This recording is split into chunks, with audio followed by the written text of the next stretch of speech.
আসসালামু আলাইকুম এভরিওয়ান, কেমন আছেন আপনারা সবাই? আশা করছি আল্লাহর রহমতে ভালো আছেন। আমিও আলহামদুলিল্লাহ ভালো আছি।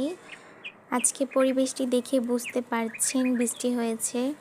আমার বাসায় রাস্তা পুরা বৃষ্টির পানিতে ডুবিয়ে গেছে, দেখে বুঝতে পারছেন আপনারা কীরকম পরিবেশ।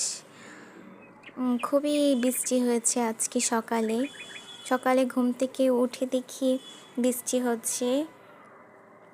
যাই হোক, মাঝখানেক আগে আমি একটা জবা ফুলের গাছ লাগিয়েছিলাম, কিন্তু এর মাঝে একদিনও গাছে ফুল ফোটেনি। আজকে সকালে ঘুম থেকে উঠে দেখি আলহামদুলিল্লাহ আমার গাছে 3টি ফুল ফুটেছে। দেখে খুবই আনন্দ লাগছে। আপনারা সবাই দেখছেন ফুলগুলো, দেখতে মাশাআল্লাহ খুবই সুন্দর লাগছে। আপনারা সবাই কমেন্টের মাধ্যমে জানাবেন কার কার বাসায় জবা ফুলের গাছ আছে।